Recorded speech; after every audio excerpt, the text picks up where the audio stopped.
ஜும்மாவுக்கு மட்டும் வருவார். அப்புறம் பார்த்தாரு இது சரிபட்டு வராது, ஊரை விட்டு நம்ம வெகு தூரம் போயிடலாம்னு சொல்லி ரொம்ப தூரத்துக்கு போயிட்டார். விசாரிச்சாங்க, எங்க அந்த சஹாபியை காணும். உமரையும் அபூபக்கரையும் விட்டு பார்க்கும் பொழுது அந்த சஹாபி பெரிய பணக்காரன் ஆயிட்டார். யார சொல்லலாம், அவர் பள்ளிக்கு வருவது நிப்பாட்டிட்டார். போய் கேட்டாங்க, அவருக்கு போய் ஜிஸ்யா வரியை வசூல் பண்ணிட்டு வாங்க.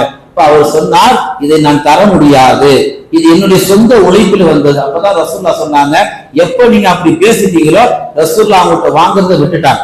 அபூபக்கர் ஆட்சிக்கு வந்தாங்க, அவர் தூக்கிட்டு ஓடியா இருந்தாரு, வாங்க மறுத்தாங்க. உமர் ஆட்சிக்கு வந்தாங்க, தூக்கிட்டு ஓடியா இருந்தாரு, வாங்க மறுத்தாங்க.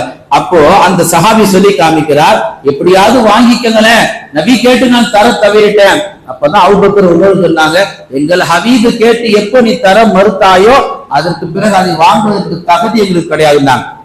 நாம கவனிக்க வேண்டிய செய்தி, ஒரு கட்டம் தான், ஒரு கட்டத்திற்கு மேல அல்லாஹ் என்ன செய்வான், நீங்க யார்கிட்ட கொண்டு போய் கொடுக்கணும்னு நினைக்கிறீங்களோ அல்லாஹ் அவங்கள வாங்க விடாம தடுத்துருவான். ஜகாத்தை நீங்கள் மிச்சம் வைத்தவர்களாக இந்த உலகத்தை விட்டு மறைஞ்சா மறுமை நாளில் அதற்கான தண்டனை ஆக பெரியது. நாங்க நபிகள் நாயகம் ஒருத்தர் தங்கத்திலையும் வெள்ளியும் ஜகாத்து கொடுக்காம வருஷா வருஷம் தப்பிச்சுட்டு போறாருன்னா ரசூலுல்லாஹ் சொன்னாங்க, மறுமை நாளில் அந்த தங்கமும் வெள்ளியும் பெரிய பெரிய பாம்புகளாக மாறும். அந்த பாம்பு அந்த செல்வந்தரை ஒவ்வொரு நாளும் கொத்தி கொண்டே இருக்கும்.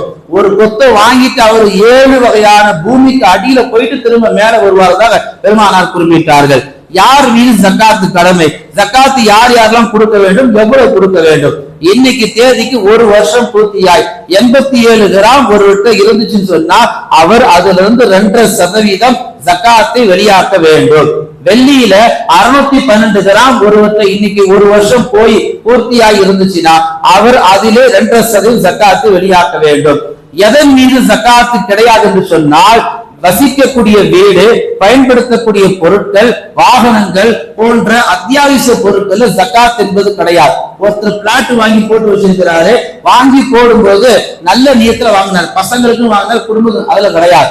ஆனா அது வியாபார நோக்கத்துல வாங்கி இருந்தா அது ஆண்டுக்கு ஆண்டு மவுசு ஏறிட்டுதான போகுது, அவர் அதுல ஜக்காத்து கொடுத்தே ஆக வேண்டும். எதன் மீது ஜக்காத்து அவசியமாகிறது, வியாபார பொருட்கள், கடையில சரக்கு 5 லட்சத்துக்கு 10 லட்சத்துக்கு கிடக்குதுன்னா அவர் அதுல ஜக்காத்தை கொடுத்தாக வேண்டும். அதே போல உயர்ந்த ஜக்காத்து ஆடு மாடு ஒட்டகங்கள்ல, ஒருத்தருக்கு 40 ஆடு இருக்குன்னா 40க்கு ஒரு ஆடு, ஒருத்தருக்கு 40 மாடு இருக்குன்னா 40க்கு ஒரு மாடு, ஒருத்தர் 120 ஒட்டகம் இருக்குன்னா 120க்கு ஒரு ஒட்டகம், இப்படி கணக்கிட்டு அவர் தொடர்ந்து கொடுக்கணும். இன்னைக்கு தேதி மார்ச் 21, 1 கிராம் தங்க நகை 8667 ரூபான்னு சொன்னா ஏறக்குறைய 84 24 கேரட் கொண்ட தங்கம் 8667